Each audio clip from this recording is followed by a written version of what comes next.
Friends, पिछले class में जो एज ऑफ चौसर के थोड़ी बहुत एमसीक्यू रह गई थी, सो आज की क्लास में सारे क्वेश्चन डिस्कस कर देंगे और लिटरेचर की 15th सेंचुरी उसके बाद स्टार्ट होगा. Clear? So let's start today's first question. 108. Who transformed the east Midland dialect into full fledged language of England? किसने ईस्ट मिडलैंड डायलेक्ट को ट्रांसफॉर्म किया था? दैट मीन्स फुल फ्लोरिश किया था इंग्लैंड में. Okay, the man is Geoffrey Chaucer. Clear? Next question. Who loved eating a fat roasted swan in Canterbury Tales? As you know, friends, Canterbury Tales is written by Geoffrey Chaucer. It is his unfinished work and masterpiece. Canterbury Tales unfinished work था. Okay, सो उसके लिए, उस particular work के लिए चौसर का आज भी हम जानते हैं, आज भी हम पढ़ते हैं. ओके, सो ये अनफिनिश्ड रह गया था due to his sudden death. Okay, so there are 30 pilgrims. Out of 30 pilgrims, which pilgrim loved eating a fat roasted swan? कौन सा ऐसा पिलग्रिम है जो फैट रोस्टेड स्वान खाना पसंद करता था? The pilgrim is, the character is the monk. Clear? Next question. The wife of Bath was a dash by trade. Wife of Bath, so profession में वो क्या थी? सीमस्ट्रेस थी wife of Bath. Okay, the original name of wife of Bath is Alison. Alison उसकी particular original name थी wife of Bath का. Clear? Next question. The wife of Bath wife of Bath बहरी थी, deep. Okay, clear? उसको कुछ सुनाई नहीं दे रही थी. Next question. Who had a नजर sound in the Canterbury Tales? Canterbury tales में कौन सा ऐसा कैरेक्टर जो नाक से बोलता था? हु हैड ए नजर sound? Okay, so there are 30 pilgrims, 30 characters as already you know. Okay, the prioress. Prioress, remember friends, it's a church related character, the nun. Okay, prioress कौन थी? नॉन थी, church related character, वो नाक से बोलती थी. Clear? Next question. In the character the wife of bath, bath is what? Bath means A town. Wife of bath original name क्या था? एलिसन. यहाँ लिखा है देखो, ओरिजिनल नेम था क्या? एलिसन. और ये बाथ क्या है? Bath means A town. Okay, next question. Which character has a red beard and has a what on his nose in Canterbury Tales? Canterbury Tales में जो 30 characters है, and out of the 30 characters, which character has a red beard and has a what on his nose? कि कौन सा ऐसा character है जो कि उनका एक रेड बियर्ड भी है और वाट भी है, एक नाक पर, नोज पर है. Okay, the Miller. Answer is the Miller. Next question. The yeoman used to wear a coat of which color? The yeoman, another character of Canterbury Tales, and the man used to, that means the man loved to wear which color? Which color coat? कौन सा colour का coat वो पहनता था? Okay, सो yeoman कौन सा colour का पहनता था कोट? ग्रीन कलर का. क्लियर? नेक्स्ट क्वेश्चन में चलेंगे. 116. Who dies at the end of Knight's Tale? Knight's Tale, okay, as you know, Geoffrey Chaucer planned 120 stories to write, but due to his sudden death, only 24 stories got written. So चौसर ने plan किया था, जो 30 characters थे, जाने के वक्त 2 story बोलेंगे और आने के वक्त भी 2 स्टोरीज बोलना था ईच पिलग्रिम को. Okay, so due to sudden death of Chaucer only 24 stories got written. So which tale is the longest tale? The knight's tale. Knight's tale जो कि कैंटरबरी टेल्स का जो 24 टेल्स है, उनमें से सबसे ज़्यादा लॉन्ग स्टोरी क्या था? Nights tell. ओके, सो ये जो नाइट्स टेल है, उसमें कौन सा कैरेक्टर का डेथ हो जाता है at the end? And the answer is Arcite. Next. Tale is in prose, the Parsons tale. कौन सा टेल है, कौन सा स्टोरी है कैंटरबरी टेल्स में which is written and the prose form में लिखा गया है? वो है the Parsons tale. Clear? Next question. Who is described as an unmarried maiden? Unmarried maiden जो कैंटरबरी टेल्स के 30 पिलग्रिम्स थे, अनमैरिड मेडन कौन था? वो है the knight. Next. 119. Which character was the non? Nun कौन था? चर्च रिलेटेड कैरेक्टर, और चर्च में नॉन कौन था? वो है Prioress. Clear? Which character was known as madam Eglantine? So कौन सा कैरेक्टर को डिस्क्राइब किया गया है कंट्रीब्यूटर्स में आज? Madam Eglinton. The person is, the women is, lady is, वो भी नॉन थी, वो क्या थी? Church related character, Prioress. Clear? Next question 121, who told the tale of carpenter? Carpenter की स्टोरी कौन सुनाता है? The miller. Clear? Next question 122, who tells the tale of 7 deadly sins? 7 deadly sins जो टेल है, ये पर्टिकुलर स्टोरी को कौन सुनाता है? The person. Next 123, who is presented as the most honest of all Chaucer's pilgrims? So Chaucer's pilgrims means 30. There are 30 pilgrims, as you know. Okay, so among the 30 pilgrims, who is presented by the writer, which presented by the Chaucer, okay, Geoffrey Chaucer, as the most honest of all his pilgrims. So कौन सा ऐसा character के जो कि सबसे ज़्यादा honest है, सारे पिलग्रिम से सबसे ज़्यादा ऑनेस्ट पिलग्रिम है, वो है the Parson. Clear? Next question 124, who called prologue to the contributors the prologue to modern fiction? The man is Henry Wadsworth Long. किसने प्रोलॉग टू कंट्रीब्यूटर्स को ये टैग दिया था, ये कमेंट दिया था? The comment is prologue to modern fiction. Prologue to contributors जो कि चौसर ने लिखा हुआ था, वो प्रोलॉग टू मॉडर्न फिक्शन है, मीन्स मॉडर्न फिक्शन का प्रोलॉग है। ये कमेंट किसने दिया था? The man is Henry Wadsworth Long. Clear? Next question में चलेंगे 125, the Chaucerian stanza or rhyme royal comprises. Okay, Chaucerian stanza, which is the other name is the Rhyme Royal, and Rhyme Royal is a stanza of 7 lines. Clear? So Rhyme Royal क्या है? Chaucerian stanza की भी, ये rhyme royal जो literary device है, इसको literary term है और डिवाइस है, इसको हम चौसरियन स्टांजा भी कहते हैं, which combines 7 लाइन्स। इसमें राइम रॉयल में कितने लाइन होते हैं? 7 लाइन्स होते हैं। Okay, and Chaucer use this literary device rhyme royal in Troilus and Criseyde. Troilus and Criseyde में फर्स्ट यूज किया था राइम रॉयल स्टांजा को। राइम रॉयल जो कि 7 लाइन है, चौसर ने यूज किया था कौन से पोएम में? ट्रोइलस एंड क्रिसेड में। Clear? Next question, Piers Plowman, it's a allegorical poem and written by William Langland. Okay, so Piers Plowman, it's an allegorical poem. What is the meaning of allegory? Allegory means the poem, a type of poem which has a hidden meaning. Allegorical poem क्या होता है? एक poem होता है जो कि hidden meaning, उसके छुपा हुआ मीनिंग रहता है। सो किसने लिखा है? Poem written by William Langland, who is a contemporary poet of Chaucer. Okay, so Chaucer की एज में चौसर का जो कंटेम्पोररी पोएट थे वो है विलियम लैंगलैंड, जिसने ये पोएम को लिखा था, और ये एक एलेगोरिकल पोएम है। Okay, Piers Plowman. Langland was born in, so William Langland जो कि कंटेम्पोररी थे चौसर के, कब बर्न हुए थे? 1332 से लेकर डेथ कब हुआ था? 1386। Clear? Next question 128, correct title of Piers Plowman. Piers Plowman जो पोएम को विलियम लैंगलैंड ने लिखा था, and it's original title means correct title क्या था? वो है then the vision of Piers the Plowman. So correct title क्या था? The vision of Piers the Plowman. Clear? Next 129, Malvern hills in the Piers the Plowman. Okay, so Malvern Hill, and that is found in which poem? The poem written by William Langland, and the poem's title is Piers the Plowman. ये Melbourne हिल को किस particular poem में दिखाया गया है? William Langland का जो piers the Ploughman है, उस पोएम में दिखाया गया है। Clear?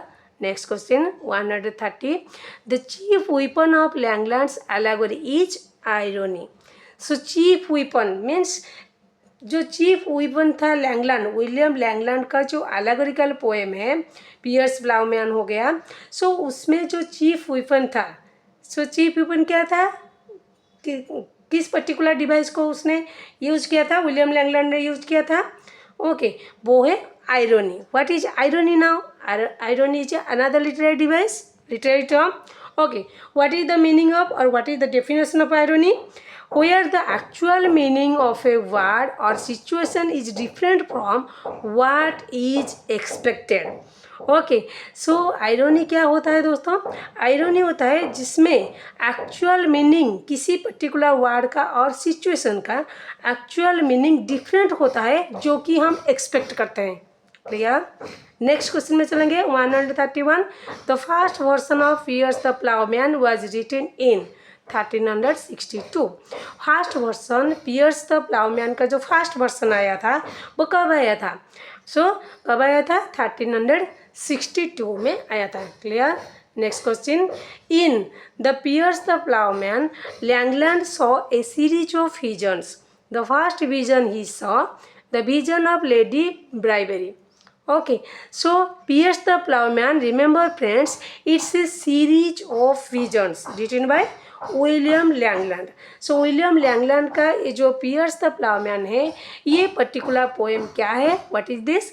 And this is a series of visions. ये एक सीरीज ऑफ विजन्स है. Okay, and remember friends there are 22 means 22 visions in total. Okay, so जो सीरीज ऑफ विजन है ये पोएम में पियर्स द प्लाउमैन में 22 विजन्स है. Okay, so then first vision क्या है? फर्स्ट विजन जो प्रोटैगनिस्ट देखता है इस पोएम में वो विजन क्या है? The first vision he saw the vision of Lady Bribery. Okay, and remember friends, there are 20 visions, as you know already discussed. There are 20 visions and each vision teaches the protagonist of the poem how to live a good life as for Christian values. इसमें सारे vision, each and every vision क्या सिखाता है? Poem का जो protagonist है उसको क्या सिखाता है? How to live a good life as per Christian values. Christian values के अकॉर्डिंगली कैसे गुड लाइफ जिया जाता है. Clear? Question number 133. The expression a fair field full of fog appears in. Okay, so ये क्या है? The expression, it's a expression. Okay, a fair field full of fog. ये particular expression, this particular expression appears in which poem of William Langland? Answer is piers the Ploughman.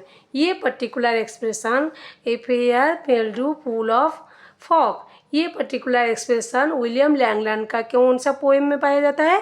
Piers the ploughman में. Clear? Richard the Redless was written by. Richard the Redless, it's a poem written by William Langland. Clear? Next question. Cantos in Pierce the Plowman. Pierce the Plowman में कितने canto है कुल total? 7 cantos. Next, first canto deals with. जो 7 canto है उसमें से जो first canto है उसमें क्या दिखाया गया है? The vision of Holi church. Okay, next question 137. The lifespan of John Gower. John Gower, who is a contemporary of Chaucer, उनका जो लाइफ स्पैन था वो क्या था?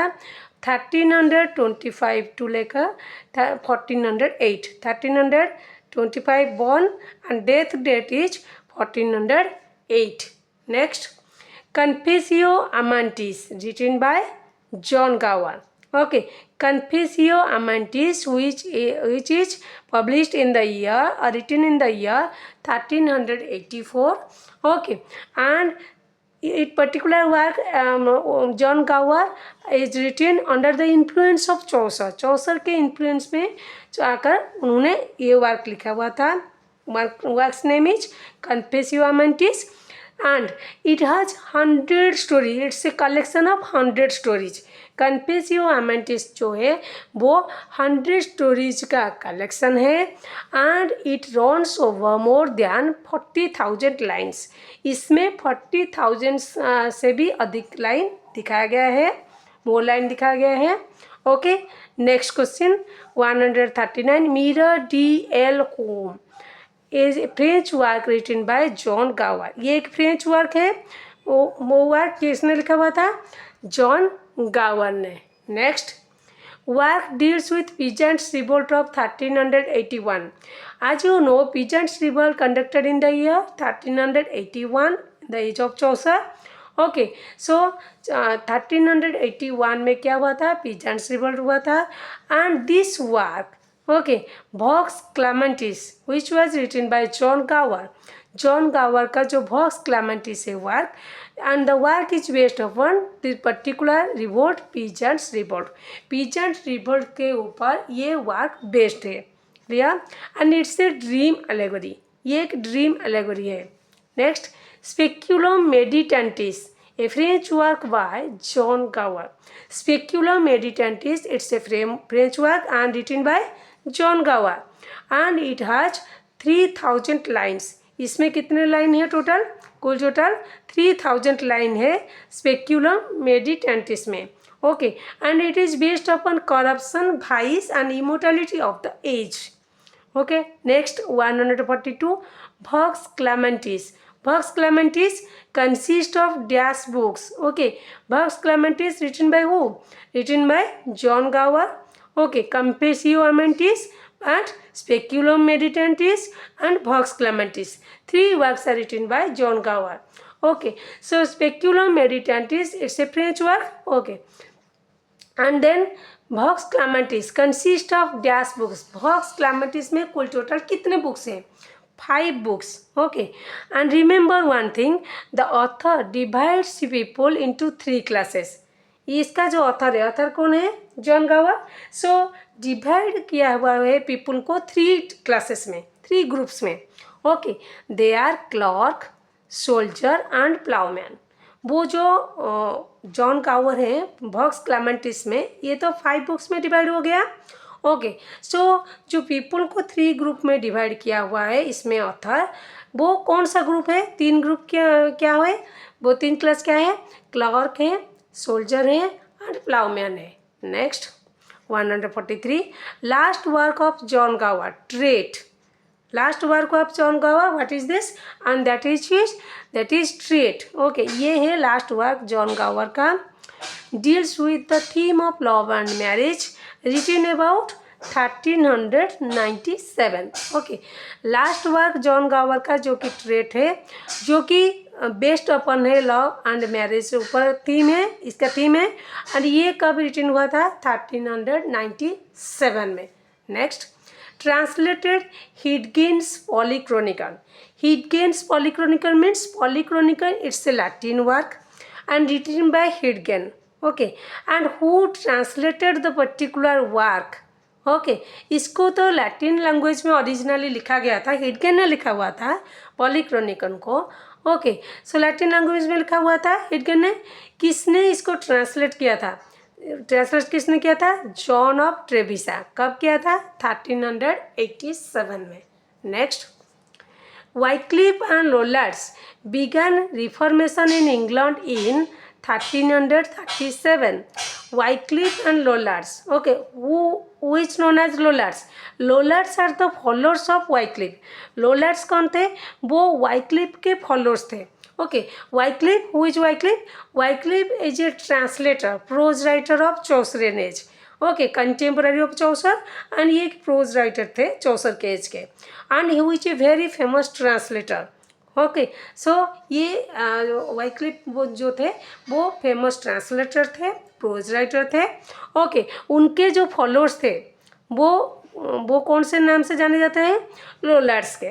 Okay, so Wycliffe and Lollards, Wycliffe and his followers began reformation. Reformation start किया था England में. कब किया था? 1377 में.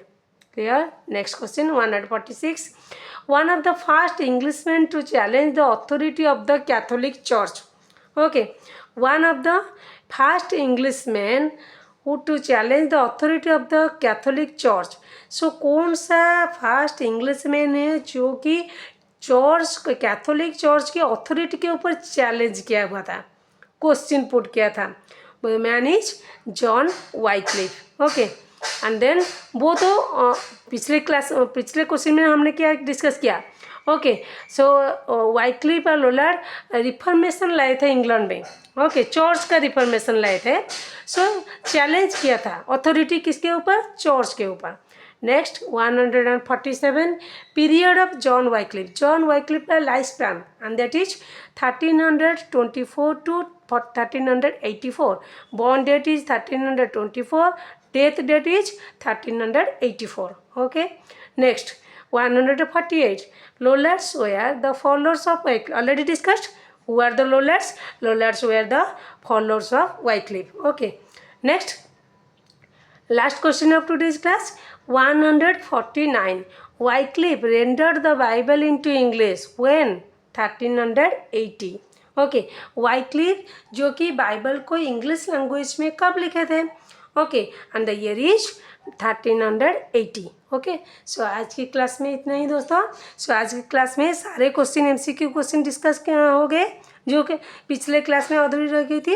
ओके, सो आज की क्लास में डिस्कस हो गया। सो नेक्स्ट जब लिटरेचर की क्लास हम लेंगे, सो नेक्स्ट लिटरेचर की क्लास में हम पढ़ेंगे 15th century British literature. 14th century complete हो गया, चौसरे एज, उसके बाद आएगा 15th सेंचुरी। ओके, सो आज की क्लास में इतना ही। सो ये सारे नोट्स को हम नोट्स कॉपी में आप लिख लीजिए और शेयर भी कीजिए अपनी फ्रेंड्स और रिलेटिव्स में। ओके, सो उनको भी ज़्यादा हेल्पफुल हो जाए। ओके फ्रेंड्स, सो आज की क्लास में इतना ही। Okay, bye.